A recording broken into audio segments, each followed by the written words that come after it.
students, we have just seen the simulation video where we have discussed all different concepts and how they can be controlled and what affects what and all that. So, I will just summarize all those concepts once again and then we will move on. So, we know that when light of a wavelength lesser than a particular value is incident on the metal surface, the photoelectric effect will take place, and that is what is that first point. And similarly, if the wavelength of light is greater than that threshold wavelength, which we know as hc by phi. So, if the value of the incident wavelength is greater than that threshold wavelength, then photoelectric effect will not take place, because the energy of the photon will not be sufficient to remove the electron from the metal surface. And similarly, the kinetic energy of the electron varies from 0 to k max, and the value of k max is given by hc by lambda minus phi. So, which is the Einstein's photoelectric equation. So, the electrons which are coming out can have a wide range of kinetic energies starting from 0 to the maximum value of hc by lambda minus phi. Now, similarly, when sufficient negative voltage is applied, photocurrent in the circuit can be made 0. So, this is something which we already discussed, and we have seen also just now that when negative potential is applied, the electrons which are coming out will get decelerated, and if the negative voltage is sufficiently negative, then we can say that even the fastest moving electron will not be able to reach the anode and the current becomes 0. Now, similarly, moving on,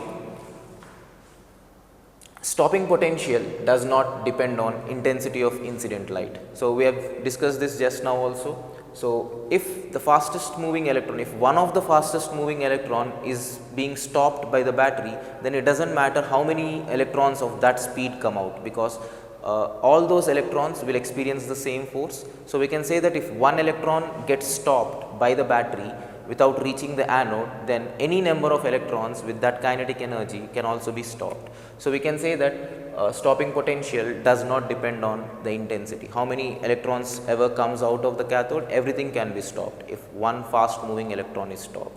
So, that is what this means. Now, moving on, stopping potential depends on frequency or wavelength of incident light. So, we have already derived the expression also. We know that if the frequency is larger, the energy of the photon will be larger and Ke max will be larger, and as a result we need more negative potential to stop that fast moving electron. So, higher the frequency, higher will be the stopping potential. Now, similarly, photocurrent increases if intensity of incident radiation increases. So, this is a very standard concept which you are all aware of. So, if the incident light has more intensity, more number of photoelectrons are emitted. So, as a result, more electrons can reach the anode, thereby increasing the current.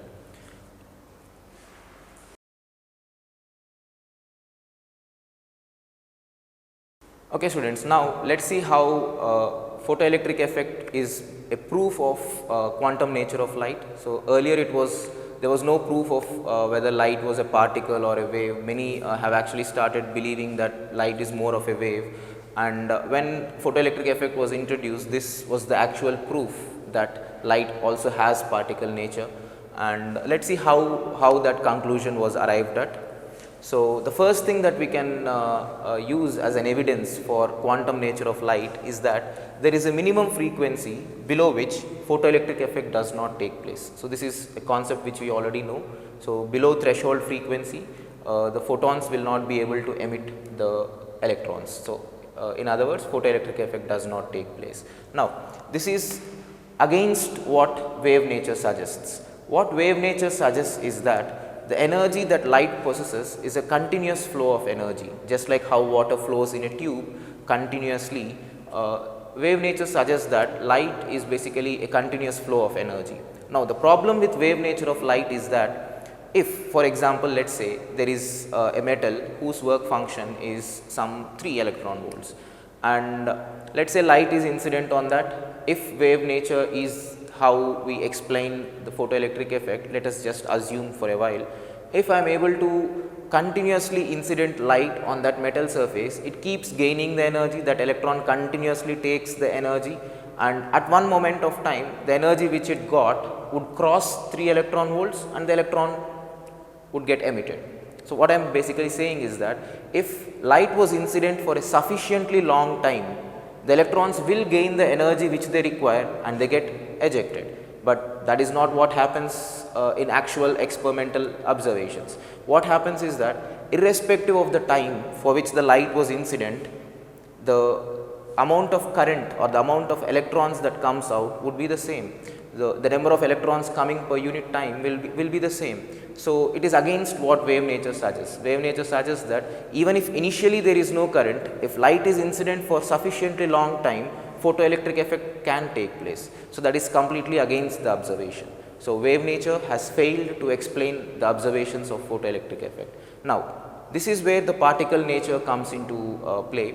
So, what happens with particle nature is that because energy is in the form of packets, in the form of pieces of energy, we can easily say that the reason why energy or the photoelectric effect will take place only above a particular frequency is because that packet's energy should be sufficient for the electron to be removed. So, that is how we can say that quantum nature is being supported by photoelectric effect.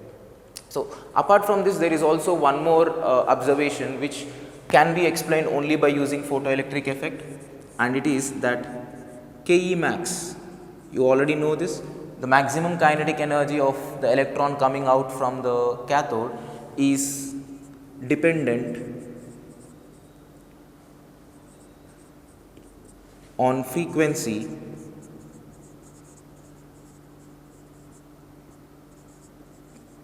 but not on intensity. So, once again, this is another observation which is an evidence that light has particle nature. Let me explain once again. If wave nature was considered, wave nature says that the energy is continuously flowing. So, if wave nature is considered, it means that electron, if it is exposed to the light for longer times, it gains more energy.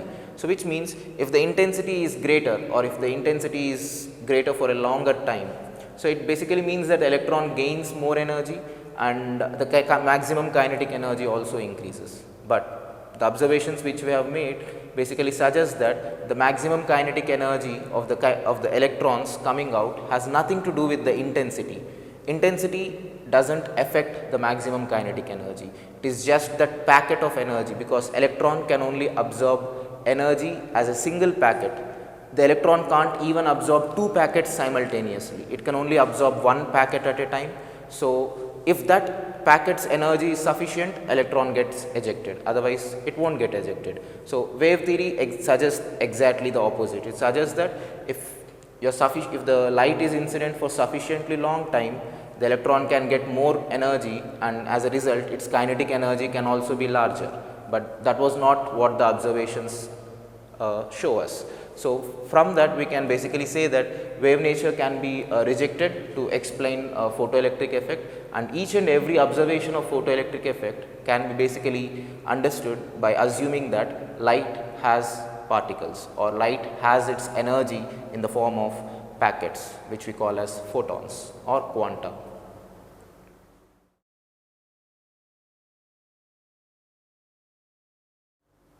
So, now we will discuss about energy intensity and photon intensity. So, till now all the discussion of intensity whatever we have used in photoelectric effect was related to photon intensity, which basically means I will just note it down here. So, photon intensity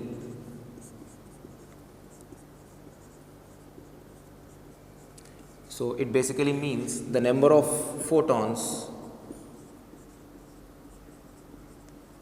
per unit area per unit time.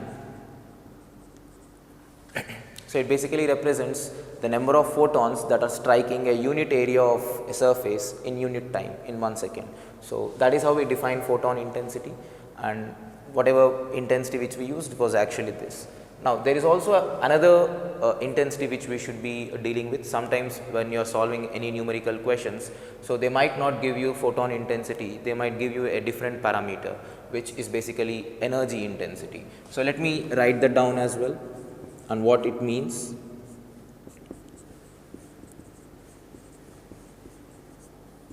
So, energy intensity is basically energy passing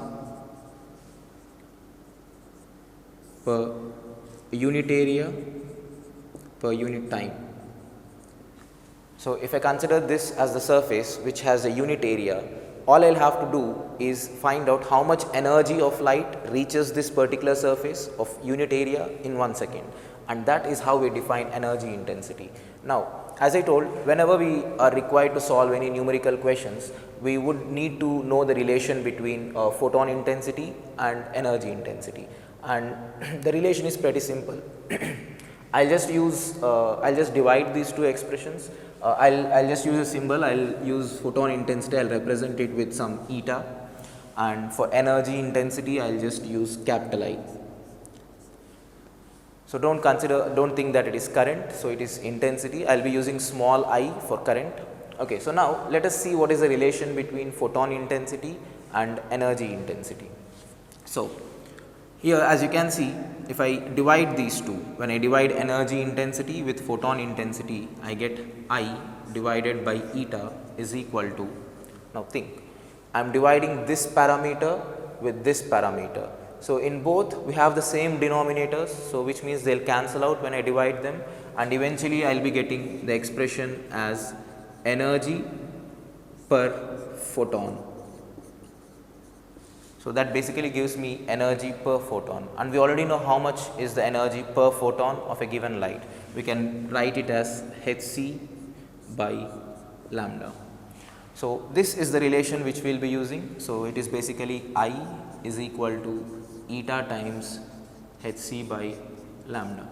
So we can also understand this logically. This basically means that energy crossing a unit area per unit time is equal to number of photons crossing a unit area per unit time multiplied by energy of each photon. So it makes sense also. To find out the energy reaching this particular 1 unit of area, all I have to do is find out how many photons are reaching this surface and multiply that with the energy of each photon, which gives me the energy reaching this surface. So that is what this statement means. So keep that in mind. Now, so for solving more numerical questions, we would require few more concepts which I will be discussing now. So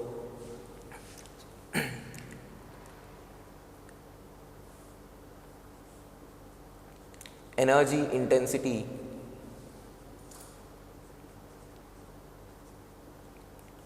for different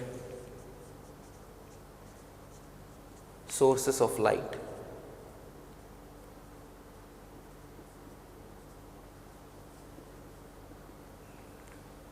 Okay. So if we have different types of sources and if they are emitting energy, light basically, how do I find the intensity, specifically energy intensity? So what I'll have to do is, so first I'll consider a point source of light. So let's say it is a point source, light is being emitted in all the directions. So this point source is emitting light in all directions like this. And now I need to find out how much is the intensity of this point source of light at a point which is over here. So this is the point P where I have to find the intensity, or let's call this point something else. Let's call this point as some A. So now this is the point source of light, and let's say this point source of light is emitting energy at a rate of P watts. You all know that watt is the unit for power.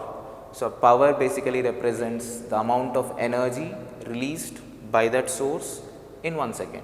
So if P is the amount of energy that the source releases in 1 second, so now think of what happens to that energy. So if let's say in 1 second P amount of energy comes out of this, so that energy keeps moving out in all directions, because it is a point source. Its behavior would be similar in all directions throughout the space around it. So the energy spreads in this manner. Now that energy, by the time it reaches point A, it would have spread over a large spherical surface like this. So if I consider a spherical surface like this, which is having a radius of r, so just try to visualize a sphere. So if you just visualize a sphere around that point source which is at a distance of r, we can say that whatever energy that this source releases in 1 second will also cross this surface in 1 second, because the same amount of energy keeps spreading out. So, we can say that the energy released by it in 1 second will also be the energy crossing this whole surface in 1 second. So, now this is what I will be using to define intensity at this point. So, intensity is basically defined as energy crossing a particular unit area per unit time. So, now we know that if I consider this complete surface area, this complete surface area is 4 pi r square. So, the amount of energy that crosses this whole 4 pi r square of area in 1 second is P, because that is the amount of energy that this releases in 1 second. So, I can say that P is the energy released in 1 second, and that crosses in an area of 4 pi r square. So, the expression which I eventually got here is the intensity, because this is energy per time per area. So, energy crossing in 1 second throughout 4 pi r square area is this much P.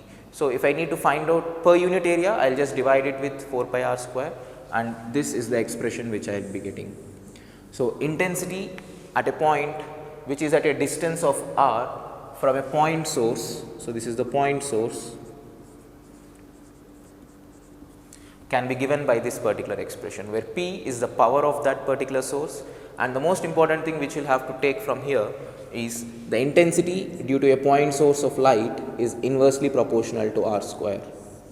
So, what it means is that if you are at a distance of r and if you move to a distance of 2r, so it means that the intensity of light reaching you drops to 4 times. I mean, it becomes 1/4 of the initial value. So, if the r value doubles, the value of intensity becomes 1/4. So, that is how you understand a point source of light, or the intensity due to point source of light at a distance of r.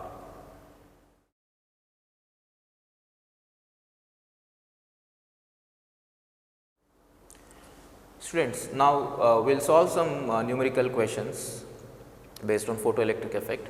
So, here the first question is like this: if the work function of a metal surface is 3 electron volts, how many of the following wavelengths can exhibit photoelectric effect? So, they have given 5 wavelengths over here for the incident light. So, they are asking us how many of these 5 wavelengths of incident light would be able to exhibit photoelectric effect when incident on a metal having a work function of 3 electron volts. So, these cases, you know how to approach these cases. We will directly find the threshold wavelength, and you already know that the threshold wavelength, let me represent it as lambda Th. It can be written as Hc by phi, and you all know how to write the value of Hc. We have already discussed this earlier. So, it can be written as approximately 1240 electron volt nanometer divided by phi, and the value of phi is already given to us. So, which is 3 electron volts. So, now when I substitute this and when I simplify, electron volt and electron volt get cancelled, and dividing this with 3 will roughly give me the value to be some 413.33 nanometers. So, this is basically the threshold wavelength. So, we know that for photoelectric effect to take place, the incident light should have a wavelength lesser than the threshold wavelength. So, all we have to do now is look at how many of the given wavelengths are lesser than this particular value. So, we can say that 400 is lesser than 413, this is not, this is not, this is smaller than 413, and this is not. So, we can say that out of these 5 wavelengths of incident light, only these 2 will be able to exhibit photoelectric effect. Okay. We will now move on to the next question. So, you can see that over here. So, in a photoelectric experiment, when incident wavelength is lambda, maximum kinetic energy of the electron is k. If the wavelength is changed to 3 lambda by 4, maximum kinetic energy of electrons will be. So, at a particular wavelength, they have given us the Ke max, and at a different wavelength they are asking us to find the value of Ke max. So, I will directly write the Einstein's photoelectric equation here. We all know that Ke max can be written as hc by lambda minus phi. So, I will directly use that. So, I will first apply that equation for the first case. Wavelength is lambda, maximum kinetic energy is K. So, I will assume that the work function of the material is some phi. So, I will go on with this assumption. I will represent it with phi, and I will just write the photoelectric equation for the two cases separately. So, in the first case I can write Ke max, which is K, is equal to hc by lambda, the wavelength used is lambda, minus phi. So, we know this already. Now, I will write a similar equation for the second case also. So, in the second case they are saying that when I change the wavelength to 3 lambda by 4, what happens to Ke max? So, in the second case I will assume that the Ke max is some K dash. I will represent it with K dash, and that is equal to hc divided by, in place of lambda I will be using 3 lambda by 4 this case. So, 3 lambda by 4. So, I got 4 hc by 3 lambda minus phi. Okay. So, now I will have to compare the values of K and K dash. So, to do that I will just do some manipulations here. I will multiply the first equation with 4 by 3, because here we have the coefficient of hc by lambda as 4 by 3. I am basically trying to cancel out that hc by lambda as a whole. So, to cancel that out I will multiply this with 4 by 3, 4 by 3 and 4 by 3. Okay. Now, when I do this I will now subtract these two equations.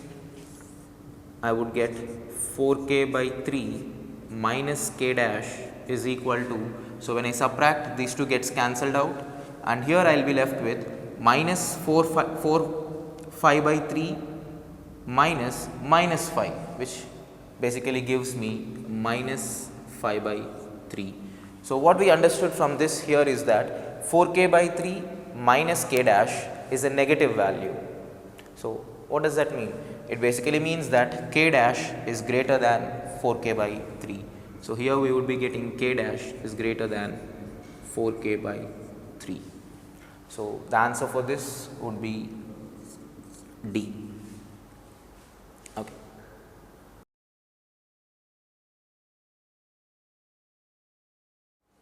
We will see one more question now. So, they have given photons with energy 5 electron volts are incident on a cathode. Maximum kinetic energy of the electrons is 2 electron volts. When the photons of 6 electron volt are incident on the cathode, find the negative potential that should be applied so that the current becomes 0. So, first the negative potential that should be applied so that current becomes 0. So, they are basically defining a stopping potential. So, stopping potential is the negative voltage that should be applied so that the current becomes 0. So, let us find the stopping potential. So, the information that they have given us here is that photons with energy 5 electron volts are incident and maximum kinetic energy of electrons is 2 volts. So, I will use photoelectric equation, so which basically tells me Ke max is equal to hc by lambda minus phi. So, in the first case they have given that the maximum kinetic energy of the electrons coming out is 2 electron volts. So, I can write 2 electron volts is equal to hc by lambda, the energy of the photon, and the energy of photon is given as 5 electron volt minus phi. So, simplifying this will give me the value of phi as 3 electron volts. Now what they have done is they have changed the incident light. So, from 5 electron volts they have made the energy of the incident light 6 electron volts. So, now in case 2, this is case 1. Now, in case 2 what they have done is I will once again write this equation Ke max, I will put a dash because it is a different case, is equal to hc by lambda dash minus phi remains the same. They are not changing the material over there, the metal which is used as a cathode is not being changed in this scenario. So, phi remains the same. So, this hc by lambda in the second case is given as 6 electron volts, and we already know that the value of phi is 3 electron volts. So which gives us the value of Ke max in the second case to be 3 electron volts. So now that I know what is Ke max, I need to find the stopping potential. You already know the relation between stopping potential and the maximum kinetic energy. We have derived this earlier. E times stopping potential is equal to Ke max. I hope you all remember the reason why we write it like this. If not, just go back and revisit that particular concept. I will just give you a brief idea. It is basically because all this Ke max, the kinetic energy that the electron possesses, will get converted into its potential energy just before reaching the anode. So that is what this expression basically means. So if I equate this value of Ke max to the value which I got here, which is 3 electron volts, so I would be getting the value of V naught as 3 volts. So 3 volts is the voltage on the negative side that should be applied, so that the electrons may be stopped in the second case, so that the current becomes 0. Right. Now let us move on to the next question. So here it is given that in a photoelectric experiment, collector is at 2 volts with respect to emitter plate, which is made of copper, which has a work function of 4.5 electron volt. The emitter is illuminated by light of wavelength 200 nanometers.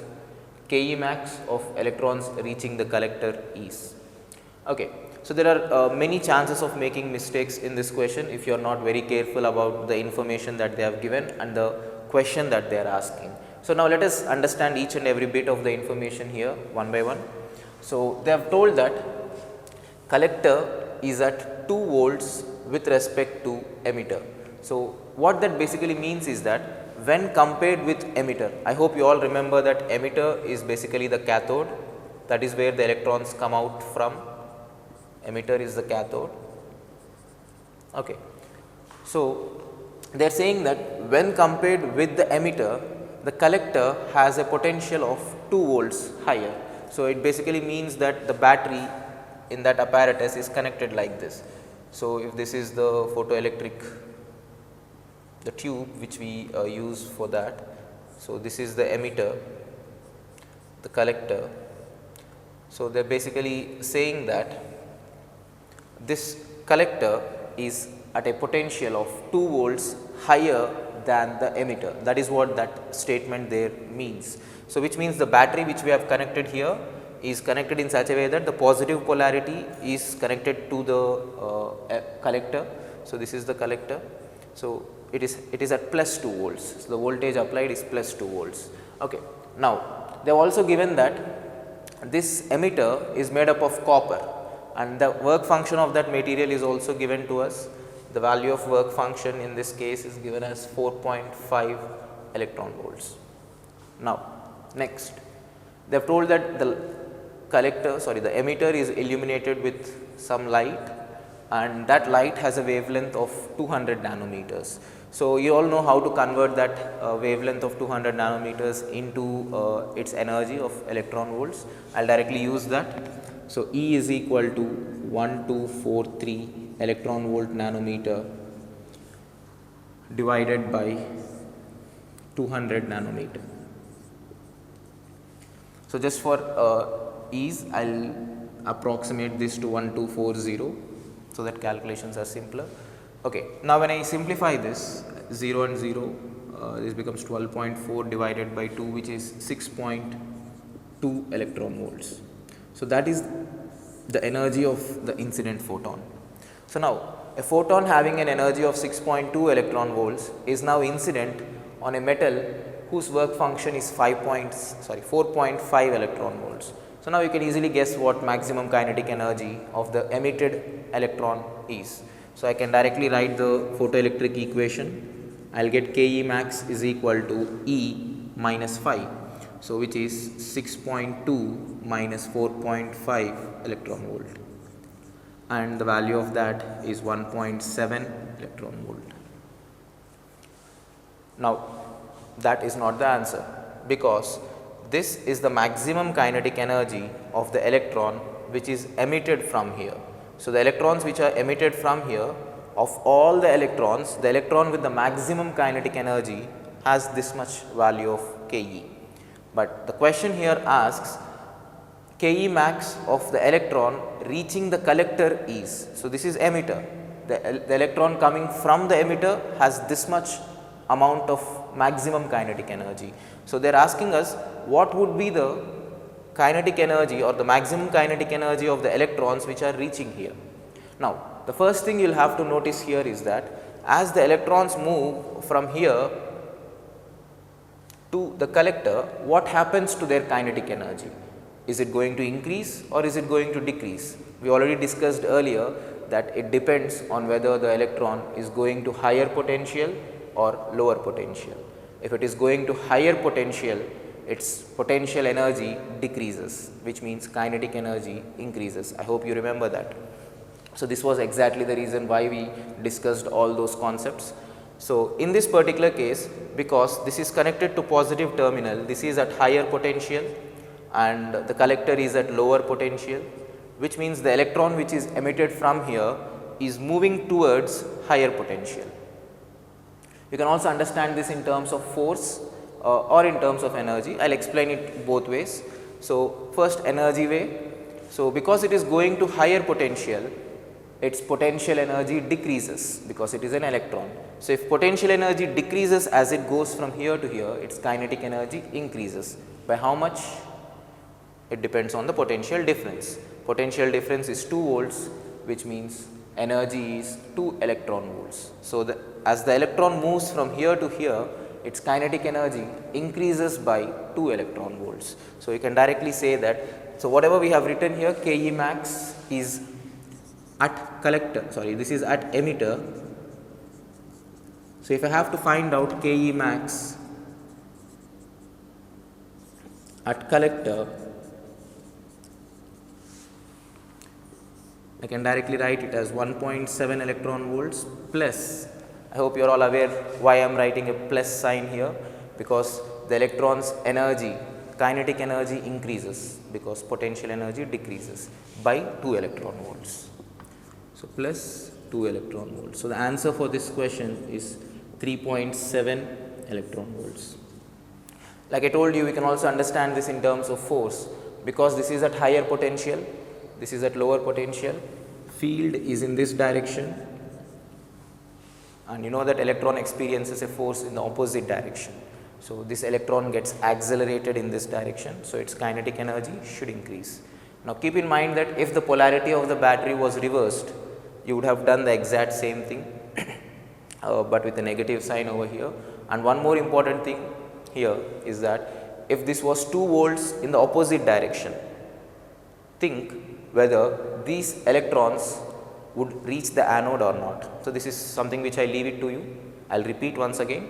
I want you to think of what happens in this scenario if the battery's voltage was reversed. So, will the electron be able to reach the anode in that case or not? So, please think about that.